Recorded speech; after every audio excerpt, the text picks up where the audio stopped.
नमस्कार दोस्तों, मैं प्रिंस और आप देख रहे हैं नई कृषि दर्पण यूट्यूब चैनल। तो दोस्तों, मैं पहुंचा हुआ हूं बिहार के वैशाली ज़िला के एक छोटे से गांव में, जो कि पताड़ बोलते हैं। और आप इस फार्म को देख सकते हैं। हालांकि इस फार्म का मैंने पहले भी वीडियो किया था और आज भी मैं इस वीडियो को कर रहा हूँ। ये देसी तरीके से बिल्कुल फार्म बनाया गया। आप देख सकते हैं इस फार्म में पेड़ बहुत अच्छी संख्या में, काफ़ी अच्छी है। और पूरे फार्म को घुमाने के बाद ही मैं आपको यहाँ के ऑनर से बात करूँगा। और यहाँ 2-3 खास बात है जो कि मैं समझता हूँ कि आप सभी को जानना बहुत ज़रूरी है। हमारे नए पशुपालक जो होते हैं उनको भी जानना ज़रूरी होता है। और ये 2-3 बातें जो है आज के हम वीडियो में करने वाले हैं। और ये एक छोटा सा रूम आप देखेंगे जो कि स्टाफों के लिए रखा गया। और यहाँ ये गाय जो है क्वारंटाइन रखा है, इसको क्वारंटाइन किया गया है, यानी कि किसी प्रकार की अगर समस्या होती है गायों में तो उसको उनको रखा था। और हरिओम डेयरी फार्म आप देख सकते हैं यहाँ से। और यहाँ से आप देखेंगे तो यहाँ जो भोजन होता है उसको पकाया जाता है। तो बहुत सारी चीज़ें, छोटी छोटी चीज़ें हैं। ये बच्चियों के लिए सेक्टर बनाया गया है और इधर ओपन एरिया है, कीचड़ का समय है, लेकिन ये तो स्वाभाविक है। डेयरी फार्म में कभी ये अगर न रहे तो डेयरी फार्म ही नहीं कहलाएगा वो। तो यहाँ से हम आगे बढ़ते हैं और आगे हम ऑनर से बात कराने का प्रयास करेंगे कि अभी किस स्थिति में ये फार्म को चला रहे हैं और कैसे चला रहे हैं। ये चीज़ आज के वीडियो में हम सीखने वाले हैं। तो हम सर से बात करेंगे, जानकारी का प्रयास करेंगे। थोड़ा सा प्रयास मेरा अच्छा लगे तो आप इस चैनल को सब्सक्राइब करें, साथ में बेल आइकन का बटन को प्रेस कर ले, ताकि जब भी इस तरह का वीडियो बना तो आपको वीडियो मिलता रहे। और वीडियो अच्छा लगे तो एक लाइक जरूर कर दे। यहाँ आप देख सकते हैं 3 व्यक्ति खड़े हैं, एक फार्म के ऑनर और दूसरा व्यक्ति जो है ये ट्रेनिंग लेने के आए हुए हैं। यानी कि जब भी मेरे पास कॉल आता है तो मैं एक बात सभी को ज़रूर बोलता हूँ कि भैया अगर आपको डेयरी फार्म करनी है तो किसी न किसी फार्म पर जाके सीखे। तो ये भाई ने इस चीज़ को, चाहे मेरे से बात हुआ ना हुआ, अपने आप से इन्होंने इस चीज़ को समझा और ये चीज़ करने के लिए यहाँ पे चले हैं। और तीसरा जो है यहाँ के मैनेजर, जो कि मैनेज करते, क्योंकि भैया तो जॉब में है और जॉब करने के साथ साथ इस फार्म को चला रहे हैं। तो मैनेज करने वाले मैनेजर खड़े हैं। तो सबसे पहले तो आपका हमारे चैनल पर स्वागत है भैया। आप अपना परिचय दे दीजिएगा हमारे दर्शकों को। Aditya Kumar, Hariom dairy farm. और आप भी अपना परिचय दे दीजिएगा। राहुल सोनी। अच्छा, कहाँ से आए हुए हैं आप? महुआ से। महुआ से आए हुए हैं। यहाँ पे भी घर है। अच्छा, बने नया। तो यहाँ सीखने के पर्पज से आए हुए हैं। हाँ। अच्छा, और आपका क्या नाम हुआ? सोनू कुमार। सोनू कुमार। कब से यहाँ पे काम कर रहे हैं देखभाल? 6 महीने से। 6 महीने से। अच्छा लगता है देखभाल करना? हाँ, देखभाल करने में अच्छा लगता है। अच्छा अच्छा मन भी लगता है। अच्छा, तो इस चीज़ का शौक़ आपको जगह कैसे आपको शौक़ जगा कि हमको डेयरी फार्म में सीखना है? डेयरी फार्म में सीखने का मन जगह 2019 में। अच्छा, उसके बाद सीखने घर पर कर रहे थे। अच्छा कर भी रहे थे। तो भैया आप अपने जर्नी के बारे में थोड़ा सा हमारे दर्शकों को जरूर बताइएगा। जर्नी मेरा फार्म 5 साल से चल रहा है सर। अच्छा। और 5 साल से चल रहा है, 5 साल से ठीक ही ठाक चल रहा है। हाँ। बीच में जो भी परेशानी आई उसको हम फेस करते हुए आगे बढ़े हैं। अच्छा। और काम जो बढ़ा है वो आपके सामने है। तो फार्म का एरिया सबसे पहले तो आप बता दीजिएगा, अपने फार्म का एरिया कितना में है? एरिया मेरा सब पार्ट वाइज है। अच्छा, जैसे ये अभी शेड वाला एरिया जो ये जिस शेड में हम खड़े हैं, हाँ। तो ये 36 या 38 बाई 40 का है। ये 38 बाई 16 का। अच्छा, और उसके और बाद जो उधर वाला शेड है वो 40 बाई 16 का है। अच्छा। और जो बच्चा का शेड है हाँ। वो 15 बाई 16 बाई अच्छा 12 का है वो। अच्छा, तो आपने जिक्र किया स्टार्टिंग में कि आपको मतलब काफ़ी परेशानी हुआ, तो किस तरह का परेशानी को झेलना पड़ा था, थोड़ा सा बताइए। परेशानी जैसे जानवर बाहर से खरीदना, वो पहला परेशानी है। अच्छा। अगर आप पैसा लगा देते हैं, अगर आपको जानवर अच्छा नहीं मिलता है तो दूध भी अच्छा नहीं मिलेगा। जी बिल्कुल। अब जब दूध नहीं मिलेगा तो आपको लॉस का सामना करना पड़ेगा। हाँ जी। और वही लॉस शुरुआत में यही सब लॉस हुआ। अच्छा। जानवर कोई भी खरीदे सोच समझ के खरीदे, किसी जानकार व्यक्ति के साथ खरीदे। अच्छा। तो हमारे साथ 1-2 ऐसा हुआ, फिर चलते रहा, हम उसको फेस करते गए। अच्छा। पशुओं को रख रखाव में कोई समस्या शुरुआत के दिनों में? हाँ, समस्या आया था। मैस्टाइटिस मेरे पास शुरू में ही आया था बहुत। जो हाँ, लगभग एक गाय का चारों थन खराब हो गया था, लेकिन बच गया, फिर भी ठीक कर लिए हम। अच्छा। मेहनत से उसका दवाई चला। और जानवर में हेम्योपैथ बहुत अच्छा काम करता है। अच्छा। हेम्योपैथ से ही उसका चारों थन बच गया। हाँ। और ठीक ही रहा। बाद बाकी हमको एक्सपीरियंस भी होता गया और धीरे धीरे हम काम को आगे बढ़ाते गए। तो 5 साल हो गया, एक भाई भी आपके पास सीखने के लिए आए हुए हैं। तो मैं आपसे अपने दर्शकों के लिए सवाल पूछना चाहूँगा कि नए लोगों को किस तरीके से डेयरी फार्मिंग शुरुआत करना चाहिए, आप अपना अनुभव के रूप में देखकर को आप बताएंगे। नए लोग मतलब अगर किसी को एक्सपीरियंस नहीं है तो कहीं से एक्सपीरियंस ले। पहले काम जहाँ 5 साल 10 साल जहाँ भी इच्छा हो, मेरे पास इच्छा हो या किसी और फॉर्म पे इच्छा हो, हाँ जी, 1 सप्ताह रह के 15 दिन रह के इस काम को सीखे। कि हाँ हमको स्टार्ट करना है, हम कितना मेहनत कर सकते हैं, हाँ हाँ। तब इस काम को करना है, मतलब करने के बारे में सोचे, स्टार्ट न करें, अच्छा। सोचे, हाँ हाँ। जब उसको समझ में आ जाए तब इसको स्टार्ट करें। अच्छा। हाँ, तो YouTube का वीडियो देख करके डेयरी फार्म को स्टार्ट करना कितना सही है, ये बताइए। देखिए यूट्यूब पे आदमी यूट्यूब फेसबुक आजकल लोग देख के हाँ, स्टार्ट कर रहे हैं, तो कितना सही नॉलेज के लिए सही है। हाँ हाँ, ठीक ज्ञान है। के लिए। हाँ, मतलब ज्ञान के लिए, अब जिसको ज्ञान है वही यूट्यूब और फेसबुक चला सकता है, बेवकूफ़ आदमी तो उसको सीख नहीं सकता है। बिल्कुल। लेकिन किसी भी चाहिए चीज़ में थ्योरी सब चीज़ जरूरी नहीं है, हाँ हाँ। प्रैक्टिकल होना जरूरी है। अच्छा। ज़मीनी स्तर पे कोई देखे इस काम को कि हाँ काम कैसे होता है, आखिरकार 5 साल ये चला कैसे है, अच्छा। 10 साल ये चला कैसे है, हाँ हाँ। इस चीज़ को देखना बहुत ज़रूरी है। एक सवाल मेरे से लोग करते हैं कि जी। डेयरी फार्म में फ़ायदा है कि नहीं है, ये हमारे पास बहुत कॉमन सवाल होता है। देखिए, तो आप इसके बारे में क्या कहना परचून का दुकान नहीं है सर, जी। परचून का दुकान है कि रोज़ आप खोलिएगा, हम्म। बिकेगा, तो हर चीज़ पे आपका रेट तय है कि भाई इसको बेचिएगा तो 5 रुपये कमाइएगा। अच्छा। इस पे कोई रेट तय नहीं है। हम्म। अगर इसका दूध है, हो सकता है कि 5 लीटर दूध दे रहा है, तो हो सकता है कि अगर मेस्टाइटिस हो गया तो सवेरे 3 लीटर भी होगा, नहीं भी हो सकता है। अच्छा। तो यही नुकसान है। हाँ, हाँ। बाद बाकी काम जब आप कीजिएगा आपको एक्सपीरियंस हो जाएगा, हाँ, हाँ। धीरे धीरे सब कुछ पता चल जाएगा। लेकिन अच्छा। काम करना ज़रूरी है। बिना काम किए हुए यूट्यूब देख के, फेसबुक देख के काम शुरू कर लीजिएगा, हाँ हाँ। ये कोई खूब फायदा शुरुआत में नहीं देगा। अच्छा। कभी भी समय लगाइएगा, 5 साल समय लगाइए, हाँ, 4 साल समय लगाइए, अच्छा। धीरे धीरे इसमें फ़ायदा हो। जितना पैसा लगाइएगा, हाँ हाँ। काम जितना अच्छा से कीजिएगा, हाँ। फ़ायदा उतना हिसाब किताब से मिलते रहेगा। चलिए, इतनी अच्छी आपने बातें समझाई मर्द। एक और सवाल जो हमको परेशान करता है, मेरे दर्शकों मेरे पूछे थे कि गाय से शुरू करे भैंस से शुरू करे, ये मेन मुद्दा ये भी बनता है सर। नहीं, देखिए जिस चीज़ का जिसको जानकारी है, जैसे मेरे पास गाय का जानकारी है, अच्छा। हम गाय से शुरू किए। हाँ हाँ। अब जिसको भैंस का जानकारी है, भैंस के बारे में मुझे नॉलेज उतना नहीं है। अच्छा। तो स्टार्टिंग में मतलब आप भैंस पर गए ही नहीं? अभी तक हम भैंस का कोई इस फॉर्म में आना जाना, लेकिन हम सोच रहे हैं कि मतलब आपका इसके पीछे क्या सोचता कि आप गाय पर ही आए? देखिए, गाय पहला चीज़ है कि सेवा की भावना से भी पहले से घर में भी रखा जाता है। अच्छा अच्छा। अब बाद बाकी इसको बिजनेस का रूप हम दिए हैं, हम्म। तो पहला चीज़ है कि हम सेवा करते हैं। जी। किसी को खाने पीने और रख रखाव में कोई दिक्कत नहीं होना हाँ। चाहिए, पहला चीज़ मेरा ये है। जी। और उसका जो ये देती है तो उसके हिसाब से अब धीरे धीरे बढ़ रहा है। हाँ। अब फायदा होना स्टार्ट हो जाएगा। ऐसा नहीं है कि फायदा नहीं है, बिल्कुल अच्छा। ऐसा कुछ नहीं है। चलिए, फायदा युवा साथी तो हमारे साथ खड़े हैं, तो उनके लिए ही हम उन्हीं का सवाल आपसे करेंगे जी। कि डेयरी फार्म का जो इनिशियल स्टेज होना चाहिए, शुरुआती पहले क्या करना चाहिए? आपने तो बताया कि जानकारी लेना वो तो ठीक है, लेकिन उसके बाद कहाँ से स्टार्ट करना चाहिए? पहले किस चीज़ का व्यवस्था करना चाहिए, किस चीज़ का नहीं करना चाहिए? नहीं, पहले तो चारा का व्यवस्था होना चाहिए सबसे पहले। हाँ, मान लीजिए हमारा सोच है कि हम 2 जानवर से शुरू करें। अच्छा। तो 2 जानवर का पहले रख रखाव और चारा। जी। रख रखाव बहुत ज़्यादा हाई फाई न करें। अच्छा। 4 नाद बनवाए, 2 रखना है तो 4 नाद बनवाए, क्योंकि आदमी को उससे सहूलियत मिलेगा कि 2 के बाद अगर दूध कम मिल रहा है तो तीसरा बढ़ा सकता है। अच्छा। तीसरा बढ़ाएगा। हाँ। बाद बाकी उसके चारा के लिए भरपूर व्यवस्था, मतलब हाँ साल भर का चारा होना चाहिए जी। न तो 6 महीना का ही होना चाहिए, क्योंकि पैसा शुरू में सब चीज़ में लगता है। शेड बनवाइएगा उसमें पैसा लगेगा, जानवर खरीदेगा उसमें पैसा लगेगा, अच्छा। चारा खरीदेगा उसमें पैसा लगेगा, हाँ। सब चीज़ में पैसा लगेगा। अच्छा। तो नॉर्मली अपना अगर गांव से है तो अपना हरा चारा का व्यवस्था करें पहला। दूसरा चीज़ अपना जो सूखा चारा है उसका व्यवस्था करें, और दूध के साथ साथ भाई अपना दाना धीरे धीरे आता जाता रहेगा। उसका कोई ज़रूरी नहीं कि एकदम व्यवस्था करके ही 1 महीने का व्यवस्था करें, फिर अगले महीने उससे हिसाब किताब ले लेके अपना करता चले। मतलब आपके अनुसार सबसे पहले तो फीड का, मतलब बेहतर फीड का व्यवस्था हाँ, करना हाँ। है, बेहतर उसका प्रबंधन का व्यवस्था हाँ, करना प्रबंधन होना है। चाहिए। उसके बाद गाय खरीद करके लाइए। हाँ, गाय अपना देखते रहिए, साथ में देखना ही है। हाँ, गाय देखते रहिए भाई, आपको समझ में आ रहा तब गाय लीजिए, 2 आदमी से दिखवा के गाय लीजिए। हाँ। चलिए, तो आपके साथ हमारे साथ जो युवा साथी खड़े हैं उन्हीं के लिए फिर अगला सवाल होगा जी। कि अगर डेयरी फार्म शुरू कर देते हैं, गाय लेकर के आ जाते हैं, दूध का प्रोडक्शन स्टार्ट हो जाता है, जी। अब उसको बेचना कहाँ है, ये सबसे बड़ा मुद्दा है। क्या भाई, सही देखिए, बोल रहे हैं ना हम?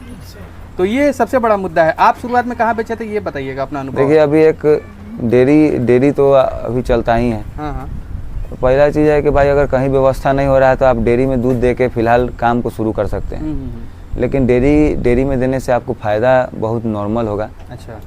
नॉर्मल फ़ायदा होगा मतलब एक रेशियो एवरेज, तो एवरेज मान लीजिए एक आदमी का रोज़ पर डे 300-400 रुपया तो रोज़ का कम से कम उसका आमदनी होना चाहिए। अच्छा।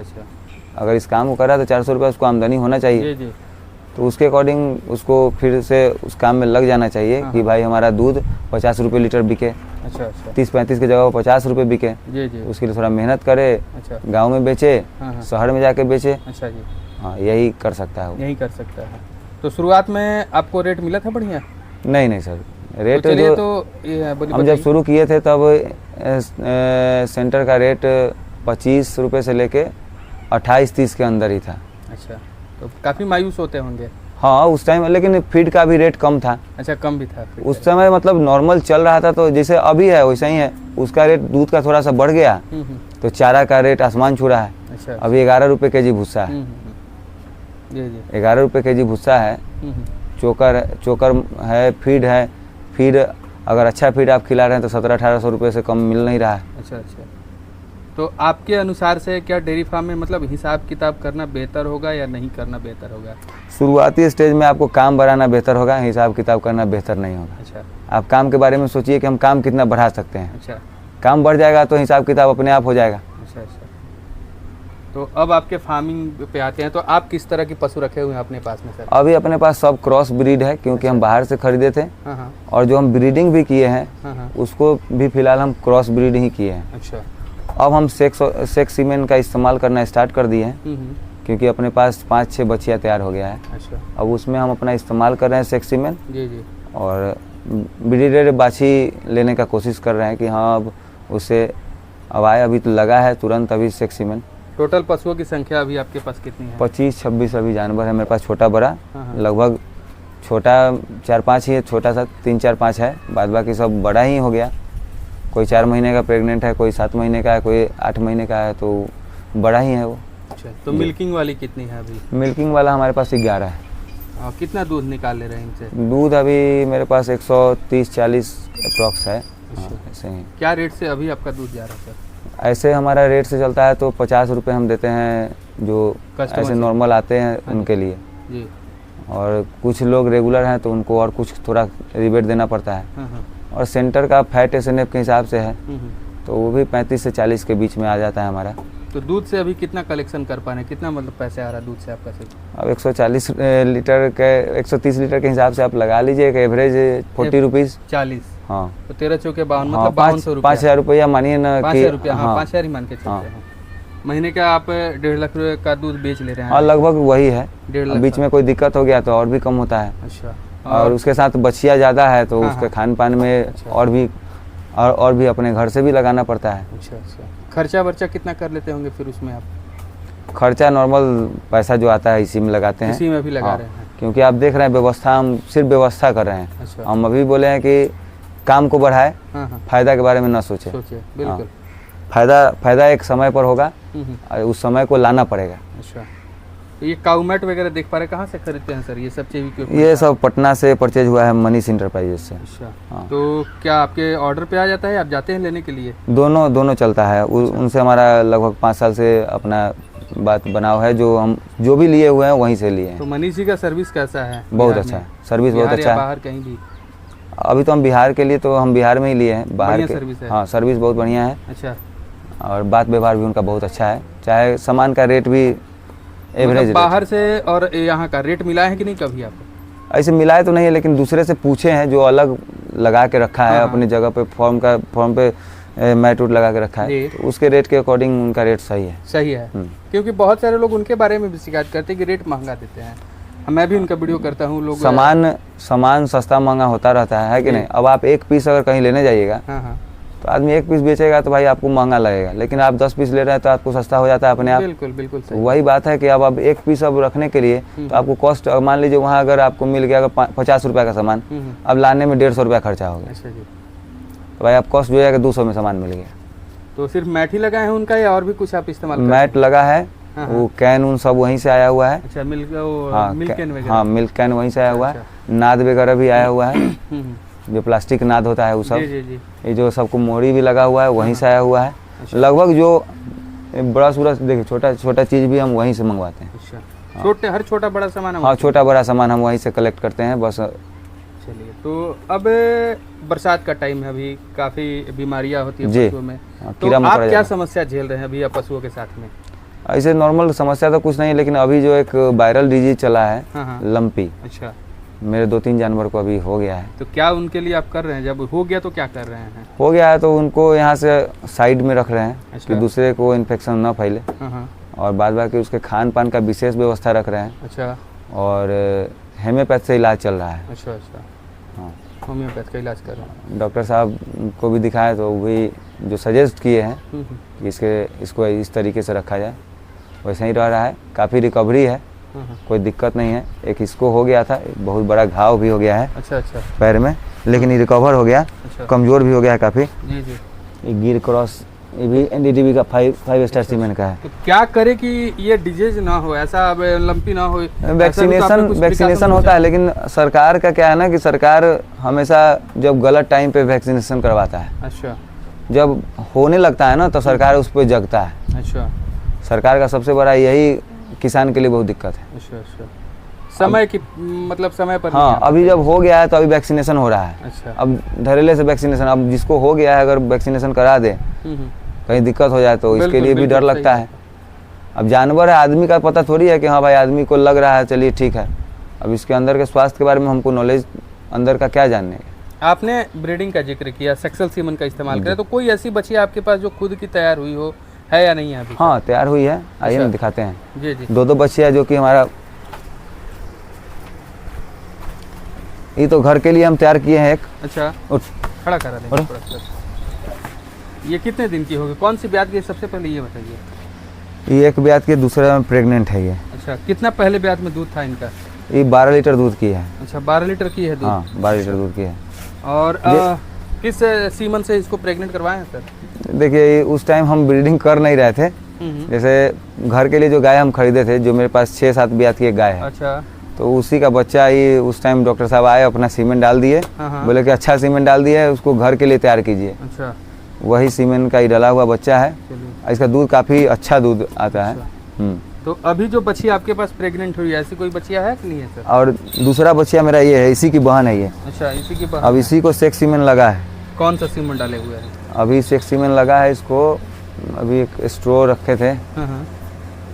ध्यान नहीं है, हम आए हैं तो हम देखे नहीं है उसको ठीक से। और ये एक गाय देख पा रहे, अच्छा इसके बारे में बताएंगे? हाँ, थोड़ा सा ये अभी 17 लीटर 18 लीटर 2 दांत की बछिया है। हाँ। 17 लीटर 18 लीटर HF क्रॉस है। अच्छा हाँ, अच्छा दूध की है, ये अभी फर्स्ट ब्यात में है। अच्छा। और ये एक गाय देख पा रहे हैं, इसके बारे में थोड़ा सा जानकारी दे ये दीजिए। गाय हम परचेज किए हैं बाहर से, कहाँ? गांव से ही, गांव के बगल के गांव से। कितने में? ये 75 का है। 75,000 जी। का है। किस ब्यात की है ये सर? ये तीसरे ब्यात की है। मेरे यहाँ ही बच्चा दी है, बच्चा दी है, हाँ। लेकिन अभी तक एडजस्ट नहीं कर पाई है ठीक से। क्या मिल्क प्रोडक्शन है अभी? मिल्क प्रोडक्शन ऐसे इसका कोई गड़बड़ नहीं है, 20 लीटर प्लस ही है, 22 लीटर 23 लीटर दूध देती है। अच्छा। लेकिन ये देख रहे हैं कि ये सब बैठा हुआ है, जी जी। ये बहुत कम बैठती है। अब वहाँ मिट्टी पे रखी हुई थी, अच्छा। तो उसके कारण इस बैठता भी कम है। उसके बाद खान पान जो हम चेंज किए हैं, जो दाना हम फीड खिला रहे हैं, उस पर ही मतलब कम खाती है। किसान चलिए, सभी बातें तो आपसे हो गई सर। क्या आप इनको देते हैं, ये थोड़ा सा हमारे दर्शकों को जरूर बताएंगे सर। क्या खिलाते हैं यहाँ पे?